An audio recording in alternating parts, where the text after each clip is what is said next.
production of the South Carolina Educational Television Network. How it happened that Egyptians came to the Peloponnese, and what they did to make themselves kings in that part of Greece, has been chronicled by other writers. I will add nothing, therefore, but proceed to mention some points which no one else has yet touched upon.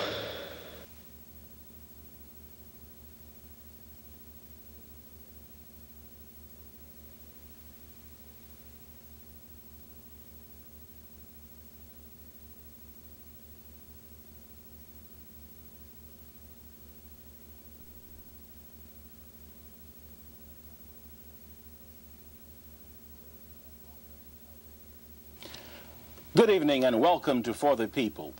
Mention the civilization of ancient Greece and most of us automatically think of science, philosophy, and mathematics. But is this image of Greece true to her real history? And more importantly, how is the image of the ancient Greeks as the creators of science and philosophy being used to bolster and perpetuate racism? We'll explore these and many other questions in this one-hour live call-in special with Dr. Martin Gardner Bernal, author of Black Athena, The Afro-Asiatic Roots of Classical Civilization. For 9 years, Dr. Bernal was a fellow at King's College, Cambridge University. Dr. Bernal earned the PhD in Oriental Studies at the same university. He is currently a professor of government studies at Cornell University. Incidentally, Dr. Bernal is the grandson of Sir Alan Gardner, who deciphered the earliest Semitic alphabets and wrote the standard Egyptian grammar book. Dr. Bernal, what impact has the image of Greece as the place of origin of mathematics, science, and philosophy had on racism and education? I think the image of Greece has had an enormous impact on racism. I remember when I was young, I spent some time in southern Africa, in what are now Malawi and Zimbabwe. And there, the common thing for enlightened white liberals was to say, well, the Africans are coming on fine, but they need 2,000 years of civilization to reach our level. And I think by that, they had in the depths of their minds the idea of Plato and Aristotle. That was the 2,000 years which whites had behind them and blacks didn't.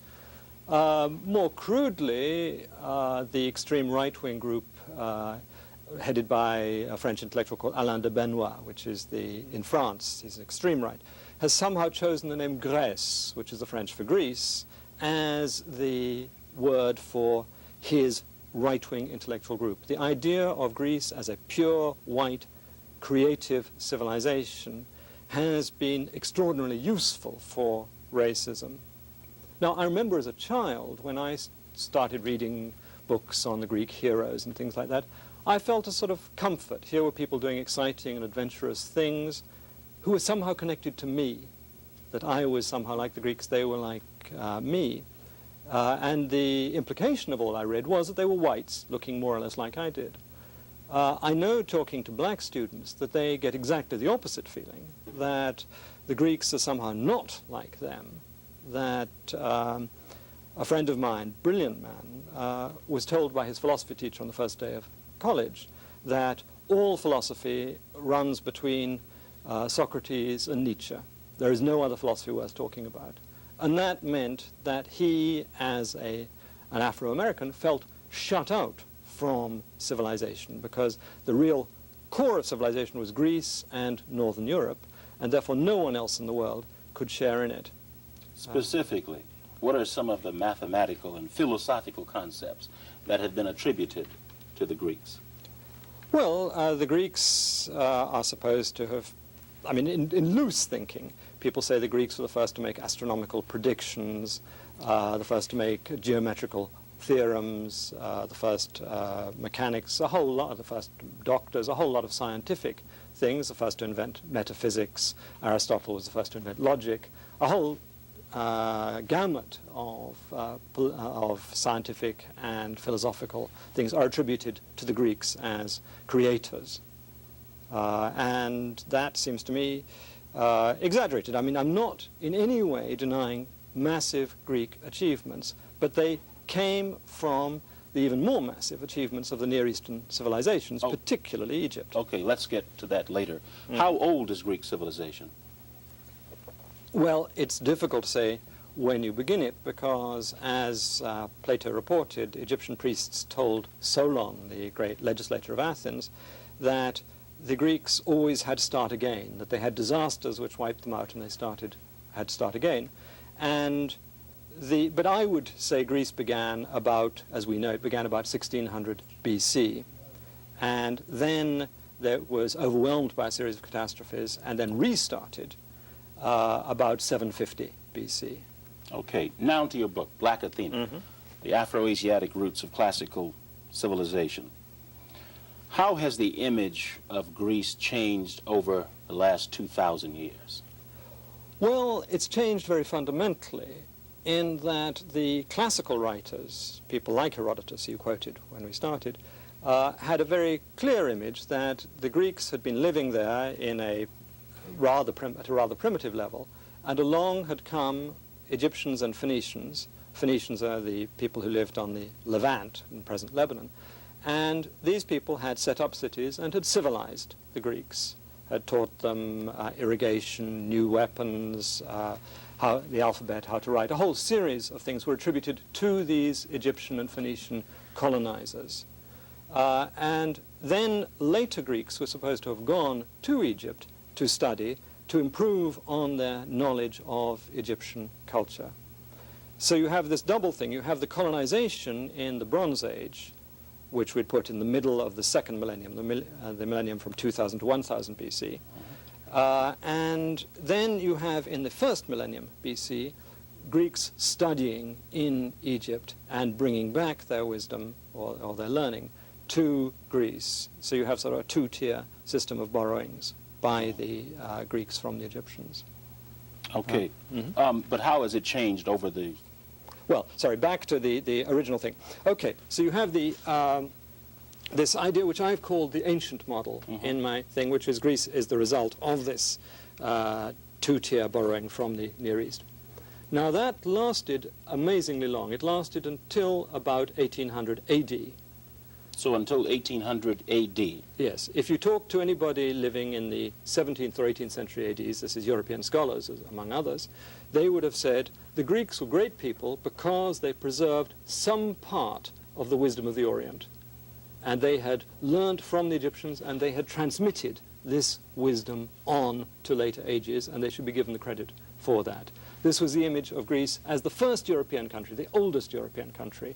And it had been the oldest to be civilized because it had been close to the much older civilizations of the Near East. Okay, we want to examine how this change in image came about. So, but go ahead. Okay, well then you get an attack on this ancient model, particularly on the colonizing, but also on the idea of the Greek students, and a discrediting of all the ancient testimony saying that these things had taken place. So you get the irony that as the Greeks are being raised as the first creative people, the first artists, the first philosophers, the first mathematicians, you simultaneously get the Greeks as historians being denigrated because they couldn't... Being put down. Being put down. They could not be trusted with their own history because they said that they had borrowed from the Egyptians. This is what the later scholars were saying. The later scholars said the Greeks were wonderful at everything except for history.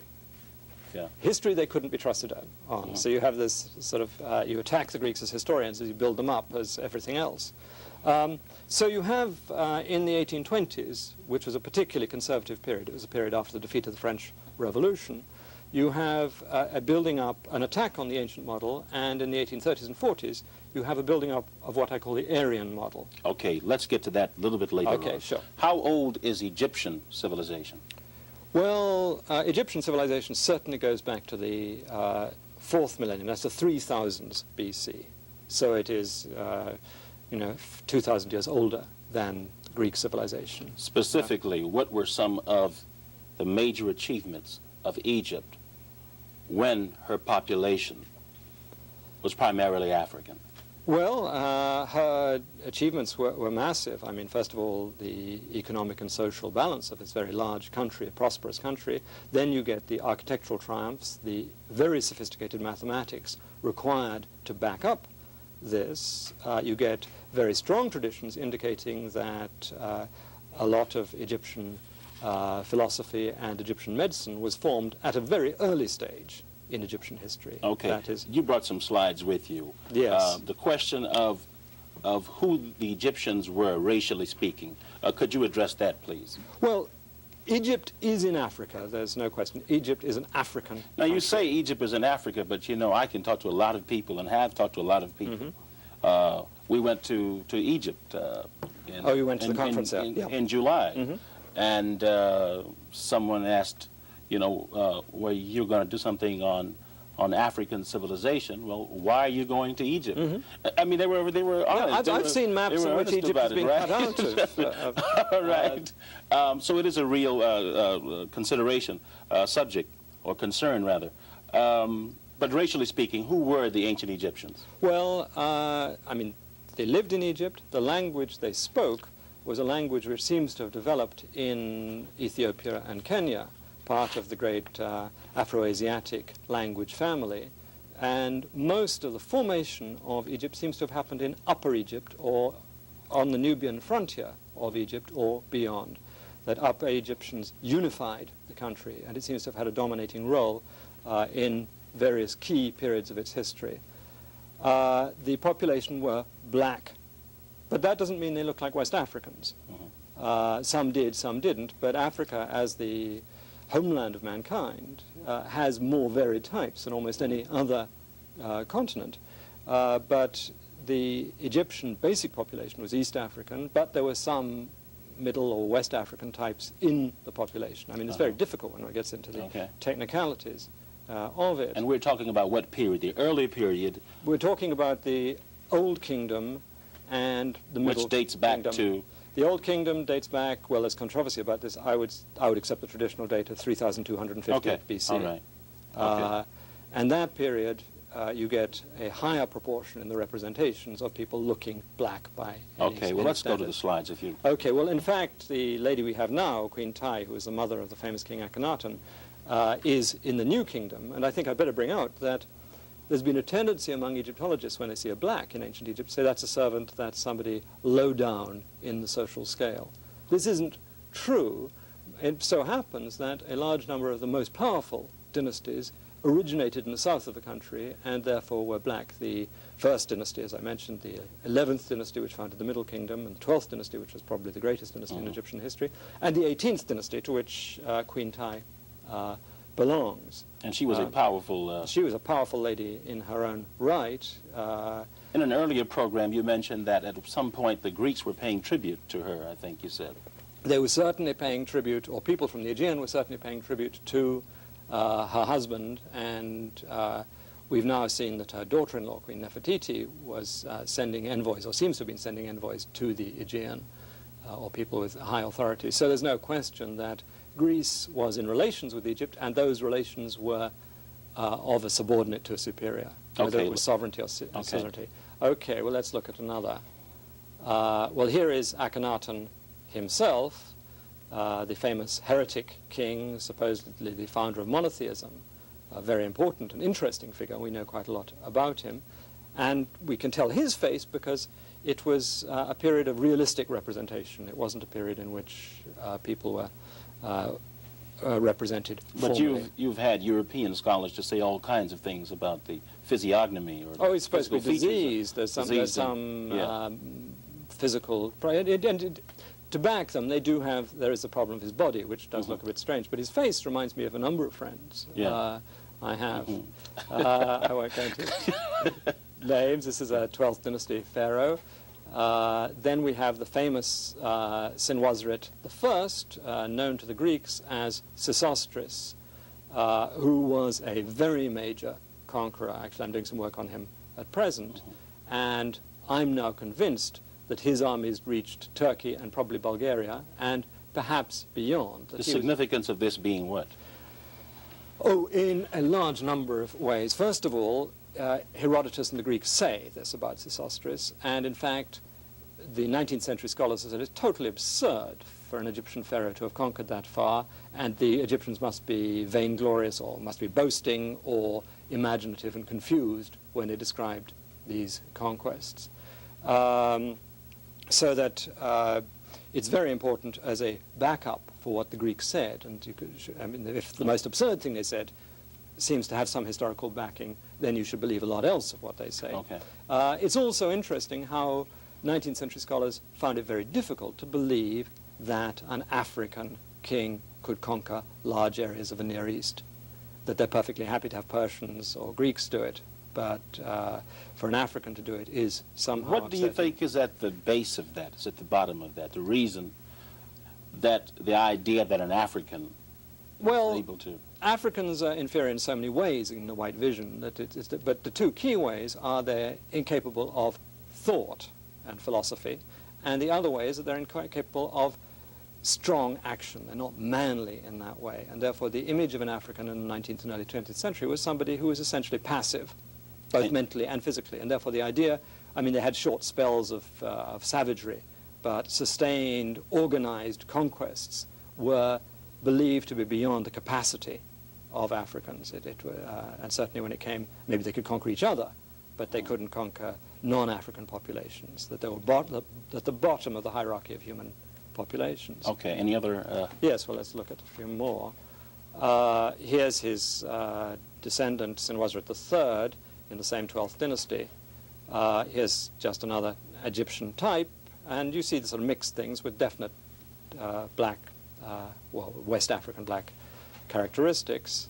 Here is a very interesting king, Mentuhotep, one of the main pharaohs of the 11th dynasty before Sesostris, and they seem to me to have established very close relations with Crete and with Cyprus, and to be represented in Greek mythology by the king Rhadamanthus, who was supposed to have brought law and order to a number of the Greek islands. So you have Mentuhotep as a very important thing, and he came from the south of Egypt, and there's no reason to doubt this. Okay, I think that's it. Now, what were, once again, some of the achievements of these African Egyptians? Well, it's difficult to know the extent. If you accept what the Greeks say about them, they were the founders of philosophy. The earliest Greek references to philosophy are to Egyptian philosophy. Now, of course, philosophy is a very slippery concept. You're not quite sure what you mean and what you don't mean by it. But certainly the Greek writers, and I see no reason why they should have boosted the Egyptians, accepted that they were the first philosophers. They were also considered as extraordinary astronomers. And the first Greek to forecast a solar eclipse, Thales, had traveled to Egypt. And there seems no reason to doubt that he had taken Egyptian observations. It takes about 400 years of observations to predict a solar eclipse. And you don't just do it off the top of your head. Even if it is a brilliant European head, you can't do that. So that you have, it's clear he was using data of a very sophisticated kind, which must have come from Egypt. Okay, now... He didn't go to Mesopotamia. Okay, now, let's try to get to the root of this thing. Outline for us, if you will, why, how, and under what circumstances did the Greeks get this new image as the creators of science, philosophy, etc.? Well, it's a complicated story, and it's taken a lot of pages to tell in my book. But the chief component is that the Greeks, by the middle of the 1700s, the 18th century, were being thought of as the childhood of Europe as a whole, Europe as a continent. And this was a period in which racism was growing enormously, and childhood was meant to represent the future of the child, and therefore later European civilization. And it was also a great period in belief of ethnicity and purity. And therefore Greece had to be a pure white country. And therefore there was considerable distaste for this notion of Egyptian conquest or Semitic conquest and later impact, that Greece had to be pure. It took them 70 years to free themselves of the classical authority that said otherwise. I mean, it was very difficult because there were so many classical sources that said, look, the Egyptians were here, and this explains that, and that explains this, that it made such sense. But yet you can feel the scholars and popular writers in Northern Europe in the late 18th century really under the strain of this image of Greece receiving its civilization from people who they now knew to be racially inferior. So you have this pressure. And in the 1820s, you get a systematic attempt by the new German scholarship just to disregard the Greeks as historians and to say, it's not true, we can believe ourselves that the Greeks were pure Europeans, and and this, they had a great help from linguistics, which was showing in the 1820s and 1830s that Greek is fundamentally an Indo-European language. So you get the beginning of the idea that somehow Indo-European speakers, or Aryans, and they slipped very easily from language to race, had moved into Greece. But the only way they could imagine them moving into Greece was as conquerors. They couldn't imagine them having settled there as wandering tribes, or coming in some way that they knew, and of course they knew because European experience in the 18th and 19th century was of Europeans dominating all other peoples, and they projected that image back into the past. So you have this idea that the Greeks must have come into Greece from the north, just as the Germanic tribes had come into the Roman Empire at the end of the Roman Empire, or the Aryans had come into India there. But in both those cases, we know from history and legend that it actually happened. In the case of Greece, there was no evidence to suggest that northern tribes had invaded and conquered anybody at that stage. And this was a problem. Okay. But they decided just to do without it and rely on modern racial and linguistic science. Okay. So up until the early, 1800s? No, 1840s. 1840s. Yeah. Everybody was saying what about the origins of Greece? Oh, up until the 1820s, everybody was saying the Greeks were colonized and civilized by Egyptians and Phoenicians. Okay, then what happened, and who were the movers and shakers, to use a contemporary term? They were German and English scholars. And they started the attack. I mean, the particular university, which I think was crucial in this move, was the University of Göttingen in central Germany, but it had very close connections to England because it was under the same rule. The same King of Hanover ruled England. And this university really produced the scholarship which was able to overthrow the model. It was also the university to produce the first systematic racism, and it was a pioneering university at the end of the 18th century. You said that this university has served as a model for later universities. It was the first one in which you had separate departments with their own journals, developing their own jargons, and a seminar as a teaching technique, a whole series of things that's now become standard, certainly in America and over the rest of the world, started really in Göttingen and offshoots of Göttingen. What year are we talking about? We're talking about the development in Göttingen, 1770s, 1780s. It then became institutionalized in Prussia, that's the kingdom that formed the basis of Germany, in the 18-teens, 1820s. Okay. Yeah, so you have this.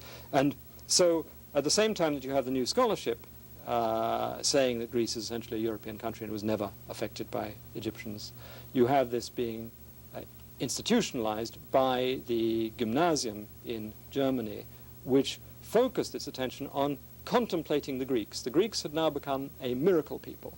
They had become a people who were poetic and had all the advantages of youth and epic poetry, the Greece of Homer, the Greece of vitality. At the same time, as the inventors of philosophy, they were supposed to have the advantages of maturity. So one people combined both sets of virtues, and they were white.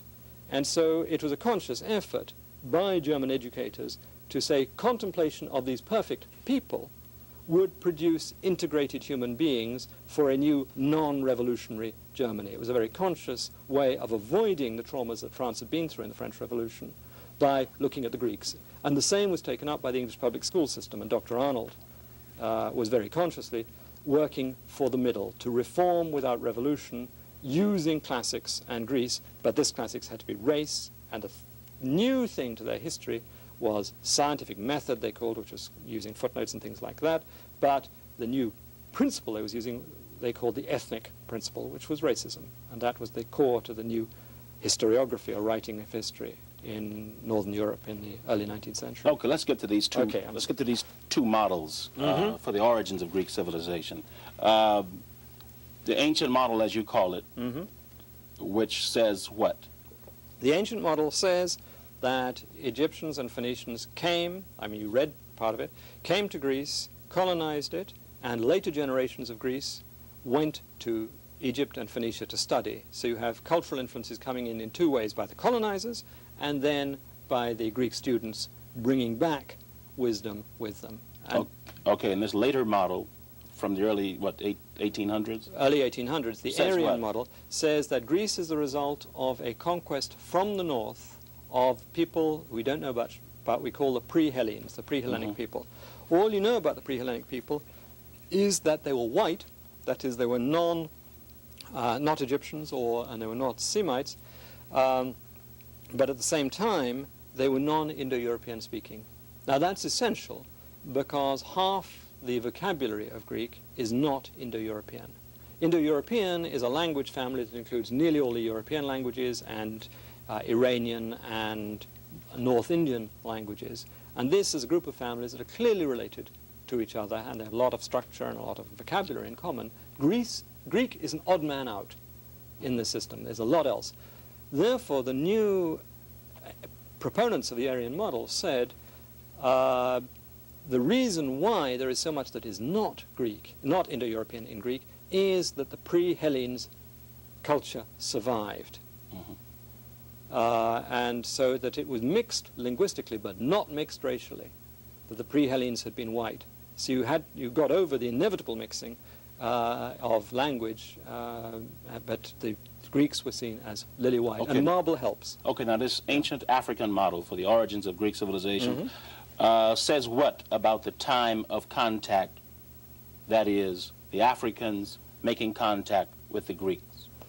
They say that the Egyptians and Phoenicians, I mean, they're different chronographies, as they call it, that is, different datings, arrived about 1580 BC.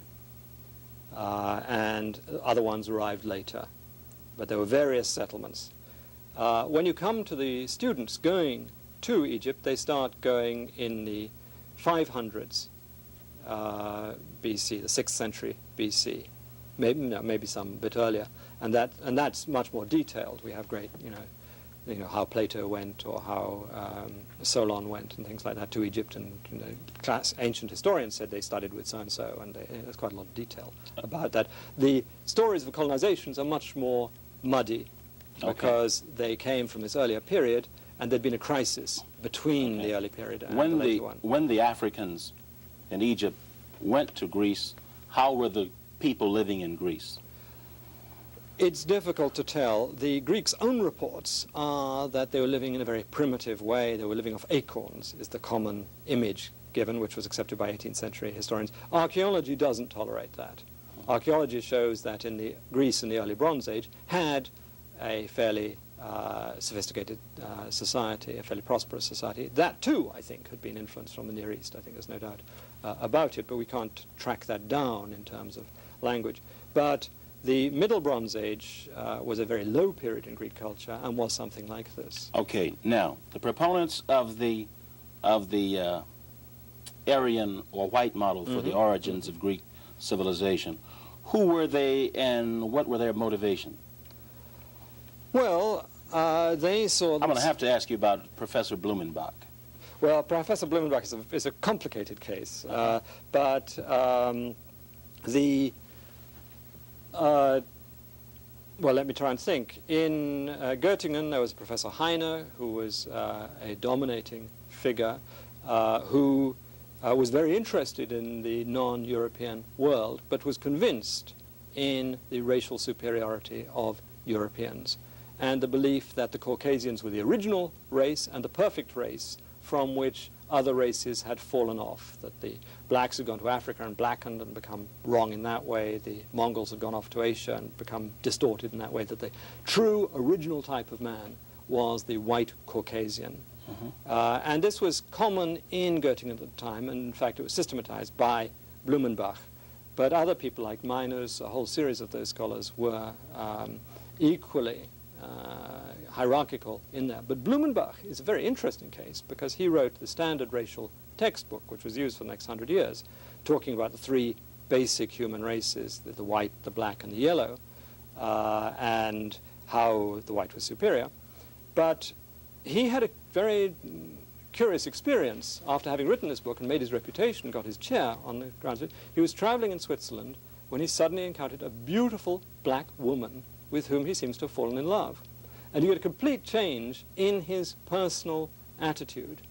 And he starts saying, well, some blacks are intelligent, some blacks are worth it. And in fact, collected a few histories of blacks who'd done well in Europe. But the impact he had was as the writer of his standard textbook, which tried to give anatomical backing to the racism and to say that skin color had something to do with moral and other physical attributes. I mean, the fact that he personally changed is very interesting for me, Okay, but it's not important. Okay, and he coined... He coined the word Caucasian.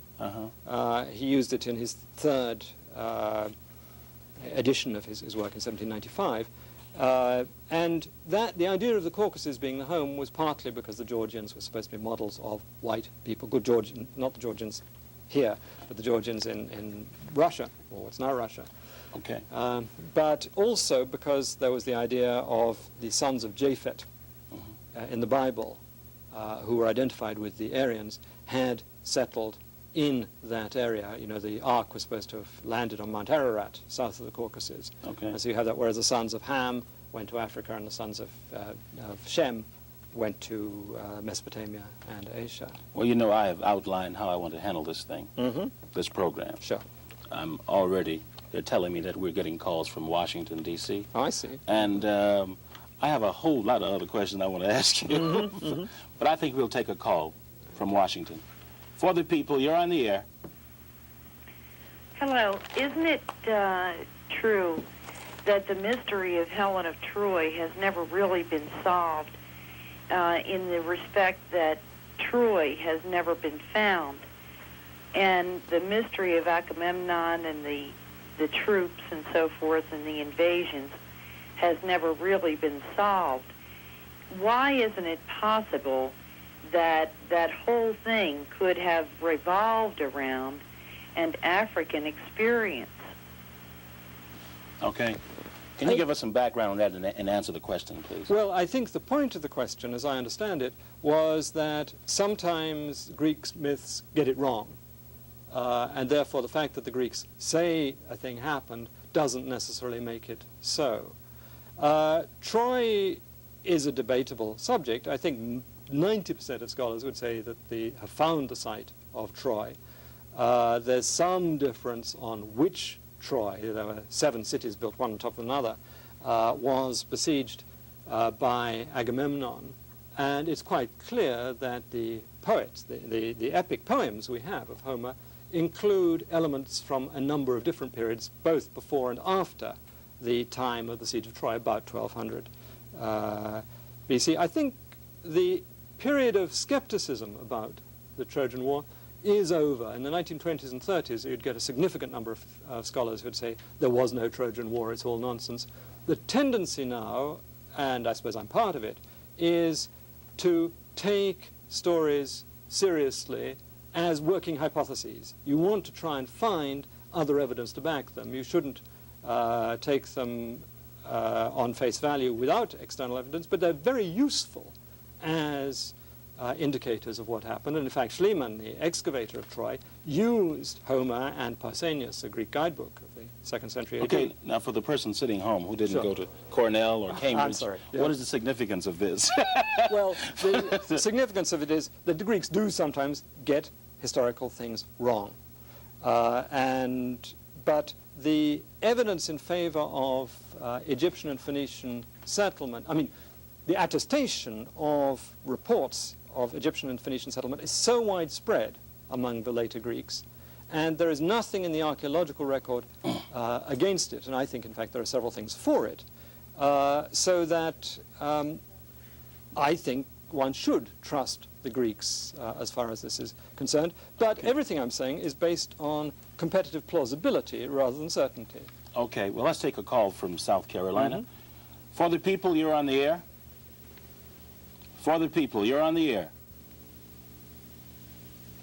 All right, you're not on the air. Let's talk about what the Greeks learned from the African Egyptians. philosophy. Could you give us some specifics on that? Well, I mean, the one thing that the Greeks all attributed to the Egyptians was the invention of the idea of the soul. I'm talking about a theological, philosophical concept, that it occurs in Socrates as portrayed by Plato. But the idea of a soul, the idea of metempsychosis, that is the soul traveling from one body to another, is clearly around, at least in late Egyptian thought. At a more strictly philosophical level, you seem to get notions of an ideal world of numbers and of pure, perpetual beings, a world of the gods, which involves intellectual concepts, as opposed to the world of becoming, a world in which things grow and fade and grow up. And that you get in the so-called Memphite theology, which is a text that dates back to 2700 BC, something like that. You get very, very old things. So a lot of metaphysics that I think you can trace back. Okay, let's take some calls. Okay. Washington or South Carolina. You're on the air. Hello. You're on the air. Good afternoon. How are you? Fine. I'm a student at University of South Carolina, and I'm in the art department.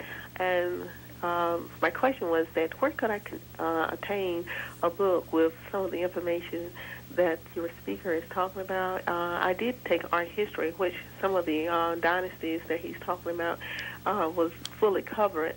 The instructor that they have at University of South Carolina is very good. I enjoyed his class and everything. But I just would like to do some type of research on my own. That goes. Hold up. Thank you. We got you. Well, I don't know how much help it'll be in art history specifically. I mean, my book, Black Athena, this is the American edition, which is coming out next month, deals with the subject as a whole. If you look in the American Journal of Archaeology in the early 80s, there are a couple of articles which I found very interesting, which are computerized studies of the kouroi, the earliest Greek statues. Now, for many years, these are the basis of Greek figurative sculpture. For many years, scholars have noticed that they have resemblances to Egyptian figures in their hairstyle, the fact that they put the left foot forward. But these were felt just to be things that sculptors could have picked up on a quick visit to Egypt.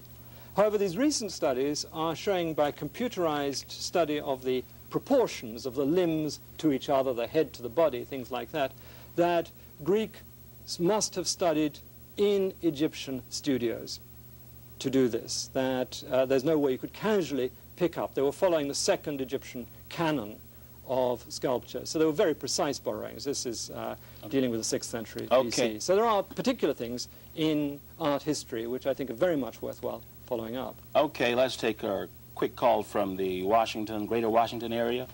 For the people, you're on the air. Hello? You're on the air.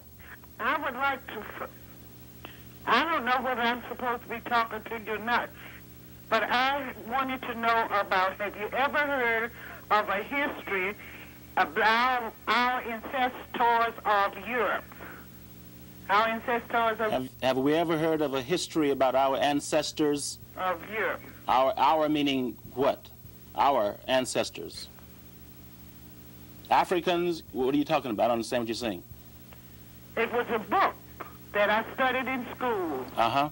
And our teacher was a history class, and she brought a book in, said, Our Ancestors of Europe. And it's similar to some of the things that they are saying on this program. Oh, okay, thank you very much. Thank you. All right. I don't know which book you're referring to. I mean, the standard histories of mankind now, those by Richard Leakey, talk about the African origin of mankind, and therefore the first Europeans, like the first everyone else, came from Africa. And there are some interesting old Stone Age figures of women which look very African. The Journal of African Civilizations did a special issue on Africans in Europe in the, it came out in 1985. And that has some interesting material in it on that subject. But I'm afraid I don't know the exact book you're referring to. Okay. In the area of science, what did the Greeks get from the Africans in Egypt? Briefly, if you could. Briefly, okay. Well, I think if You you're wouldn't talking believe about we have about 15 minutes left. Go ahead. geometry, and I think Archimedes' screw, which is a mechanical way of raising water, that a whole lot of irrigation techniques seem to have come from Egypt. And medicine, there's no question that the Hippocratic texts of Greek medicine are very strongly influenced by Egyptian medical texts. Wasn't Hippocrates the father of medicine? Or? That's what we were always told, yeah. But there's no doubt that even, some formulae are the same in the treatment, that there's a very, very substantial Egyptian influence in the Greek medical line, so that in architecture, of course, there's very close. This actually we might show. Okay, for the slide. If we can get back to the Parthenon. Now, where do you think this is? Actually, it comes from Saqqara in Egypt, beautiful fluted columns, which were built over 2,000 years before the Parthenon. And you get, that's a later style, but let's see if we can get back to those. Here again, you get very elegant Egyptian columns, so that architecturally as well as artistically, there's no doubt that Egypt had a very profound effect. A number of scholars will still try and say that the Egyptian columns had no influence on the fact that the Greeks produced very much the same thing. And this is not to deny the exquisite beauty of Greek architecture, but it is very closely related to that of Egypt. In fact, the one thing lacking in Egyptian architecture is the arch, and that's lacking in Greek architecture too. Okay. This question, and all that you have said about what the Greeks got from the Africans in Egypt, this question, what is classical and what is classical about Greek civilization? Well, classical is an interesting term. It's often used to mean standard, the model, and in the 19th century, the model of excellence to which all of us should strive. And by us, it tended to mean Europeans, because only Europeans had reached this high standard, and only Europeans could reach this high standard, except for a very few lucky Asians and Africans who could assimilate thoroughly enough to take on European civilization. So that was the classical image. I've been using the term in the way it's used in history as the Greeks of the period from 500 to 300 BC, which is a high classical period from which most of the Greek literature we have comes, and most of the architecture, like the Parthenon, comes from this period. It's a high point of Greek civilization. It's then used for Rome in its high points. Okay, let's go back to a call from the greater Washington, D.C. area. For the people, you're on the air. Good evening. Hello. Hello. Could you talk about the reacceptance of the ancient model, and who's willing to and who's not willing to accept it, and any personal problems you've encountered? Well, I was working on this for... Explain the ancient model. Well, the ancient model I think I have explained, which is the way in which the Greeks perceived their own past as being influenced by Egypt and Phoenicia. And for 9 years, I was more or less on my own, although I got some support from the black community on this. In the last year, the situation has transformed radically, that a small press in England brought out Black Athena, and it has been very widely reviewed in England. And a surprising number of the reviews have been favorable, and none, except for one Trotskyist paper, which said I wasn't Marxist enough, have been unfavorable. Okay, let me break in there. You said that you got support from scholars in the black community. I think it should be said that there were a number of scholars, black scholars, who were out there years ago. Oh, yes. Right. That, I'm sorry, they weren't using the term ancient model, but they knew what was going on. And, of course, Dr. James... George E.M. James. George E.M. James was really the pioneer of the influences on classical Greece. Okay. But his book was not accepted. What's interesting from my point of view is that I was working on this subject for 6 years before I realized the work that had been done by black scholars in this area, that they had been shut out of the mainstream to such an extent, I just had no idea what was You going said you on. tried to get George M. James' book, Stolen Legacy, in Cornell Library, and what happened? Well, I knew that they wouldn't buy it, that they couldn't get, so I gave them a copy, and nothing happened. I wanted it because I wanted to set it for my students, put it on reserve for my students. Nothing happened, it had disappeared. So I gave them another copy. They're quite hard to get, but I got another, and I gave it to them. And this time, they didn't put it in the main library or in the main undergraduate library. They put it in a branch library of Cornell, that it was not considered a standard book in that way. Now, it's true, it's not the best produced book in the world, but it's got extraordinarily valuable content. And I don't think books should be treated in that way. Okay, let me cut you. Let's take a call from the greater Washington, D.C. area. For the people, you're on the air. Hello? You're on the air. From South Carolina, you're on the air. Hello, how are you today? Fine, how are you? Okay, I have a question. I think that Dr. Bernal, Make it short, sir, please. We are running out of time. along with Drs. James, Hansberry, and Diop, have established the blackness of the early Ethiopians. My question is concerning the term Semites. It has been my understanding that the Phoenicians and the Babylonians were derived from earlier Ethiopian colonies in what is now called the part of Asia. I'm wondering if Dr. Bernal would discuss that. Well, Just briefly. Okay. Go ahead. Semitic is a linguistic, not a racial term. Herodotus, I think, is a tradition that you're basing yourself on, does say that the Phoenicians came from the Red Sea area to the south. My belief is that the language family came from Ethiopia. And here, I'm a minority, but a substantial minority of Semitic scholars accept this. So that linguistically, there's very little doubt that the Semitic languages came from Africa.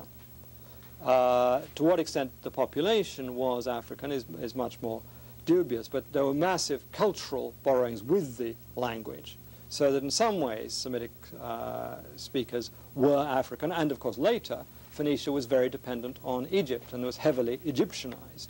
Okay, let's take a call from South Carolina. For the people, you're on the air. Good afternoon. My question is the following. We have had literally millions and millions of black people growing up in this country and around the world believing that we have contributed nothing to humanity, that our whole race of people has basically been a drain on the whole human race, and we have done nothing with regard to progressing the human race. Conversely, we've obviously had millions and millions of white people growing up for generations believing just the opposite about their own history, that they are in fact the center of civilization and that everything that happened on the world of value happened because of Europeans. My question is, how do we, now that this information is really becoming, is reaching the light, how do we get it to the mainstream so that yet another generation of black people will not have to grow up the way we grew up in total ignorance of our history? How do we get it into the schools and into the minds of the millions of black people who need this for our own self-respect and self-dignity? Thank you, ma'am. Take care. I think that's a very important question, but I'm not sure if I'm the person who should answer it, that I'm doing what I can to present the results of my research as widely as I can, but I think it is for the educators and for the black community to take up this work and to continue the research, but more important than that even is to get the word out. Okay, let's take a call from the greater Washington, D.C. area. For the people, you're on the air. For the people, you're on the air. Hello? You're on the air. How are you? Fine. Okay, Not from the Washington area. I'm calling from Charleston. that's just fine. I'd like to refer to the work of Dr. Arthur Jensen, Okay, just briefly, please. who purports that, blacks are genetically inferior as far as intelligence is concerned. And I've heard a lot of information through this show to the contrary. And I'd like to know what the doctor there thinks about Dr. Jensen's stuff. Okay, thank you very much. Well, I can't speak for myself because I'm not a biologist, but every biologist I know or have read or talked to thinks it's rubbish. So I don't think it should be treated seriously in that way. Yeah. Right now in this country, we have something that's called Black History Month. Your book says that the absence of black history can be attributed to a conscious, deliberate effort to write blacks out of history? Well, Or I what? think it's a more complicated process than that. If blacks were being maltreated so abominably, they couldn't be full human beings. And so Christians couldn't treat full human beings the way that whites were treating blacks. And therefore you had to remove the humanity from blacks in all dimensions. Now, all populations have a certain amount of antipathy towards other populations and dislike of people with different appearances. But the degree of racism that has grown up in Europe since the 17th century and since the beginning of the slave trade is completely out of proportion to this normal human feeling. And therefore, these people genuinely believed that if the Greeks said Africans had done positive things, they must be mistaken.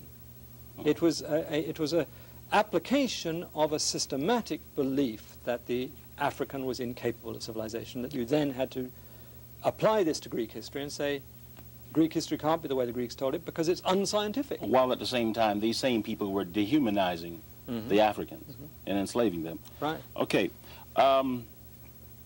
When you consider the implications of your book, what would you say to the black student and the white student who is assuming that because he or she is going to the University of South Carolina or Howard University or Cornell University, that he or she is getting a good education? Well, in many ways they are getting good educations. I don't want to knock the whole university system, but on this issue, I think they're being very fundamentally misled. But one of the encouraging things I've had... But doesn't this issue carry over into psychology? That's true. Actually, I'm sociology? Go ahead. Yeah, all right. This is a particularly acute issue. But, no, of course. And I think that black and white students should be very wary in this area, that racism does seep into every pore of our society. It's such an important aspect of it that you should be wary and look out for it. And even people like me who consider myself anti-racist, I know I have racist components to my thought and feelings. I mean, it's just inevitable. You can't breathe the Northern European American air without getting it in. It's there. And so I think students should be extraordinarily careful when they study these things, particularly in ancient history. But I've been encouraged by the number of classicists, particularly young classicists, who've written to me saying, you're expressing what I've been feeling. So I think at the center of research there is now a move towards a recognition, first of all, of the Phoenician component to Greek civilization. I think it'll take stages. But from that, I think it's following through. And the positive response I've had to my book in England, of course, I'm keeping my fingers crossed about the response to it here, but leads me to believe the time is ripe for a fundamental shift of attitudes on this particular issue. I'm not saying racism is over, but I think on this particular point, it's weakening. Let's take a call from the greater Washington, D.C. area. For the people, you're on the air. Yes, that's one question. I'd like to congratulate you on a great series. I'm calling from Howard University. Okay, thank you. South Carolina Television is going to put together a dramatic series based on this kind of book. So we could see, instead of the old kind of Cleopatra and Antony and Cleopatra, we could see a real African-type Cleopatra, so our young people can see what really happened. I think that would be a benefit to a lot. Okay, thank you. Thank you very much. To what extent did this battle over the origins of Greek civilization evolve around white men's desire to control the world's perception of the past and thereby shape all people's view of the present and the future? Are we not talking about controlling people's minds and how they see the world? Well, the effect, it's absolutely clear. And the terrifying thing is the way in which what is the history writing by whites for whites has affected non-whites. That most third world people and American blacks accept at some level this idea that only Europeans can really do things. I mean, it's a very effective propaganda campaign.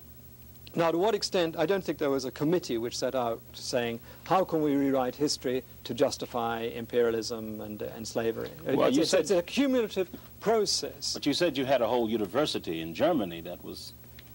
Yeah, they were trying to apply the experiences of the modern world, which is the world of European expansion, to the Third World, to the study of ancient society, so that in some way the knowledge that they had gained from colonial exploitation was now being brought home. Okay. But there were complications. But I think the overwhelming triumph of Europe in this period fed in to this misperception of Greek history. What do you think the future holds for the African model of origins, for the origins of Greek civilization and the Aryan model? Well, I'm always an optimist. I think that the Phoenician component in Greek civilization will be recognized in 5 years, and I think by the end of the century... Why that one before the... Because I think that the Phoenicians are related to Jews, and the Jews are being accepted. Now, why do you say that the Phoenicians are related to Jews? Because Phoenicians... You said in your book that, in the introduction, that consciously, to quote you, consciously or unconsciously, European thinkers saw the Phoenicians as the Jews of antiquity. These same European thinkers probably thought, and apparently thought, that the Egyptians were white. Would you explain the relationship? Go ahead. That's complicated because people who liked ancient Egypt, particularly the Freemasons in the 18th century, portrayed the Egyptians as white.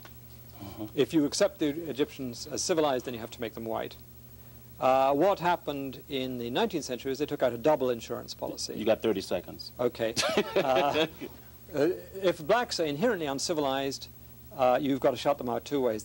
Egypt cannot have been black, and Egypt cannot have been civilized. So you keep them out in both ways. And the essential project was to keep Africans away from civilization. Okay.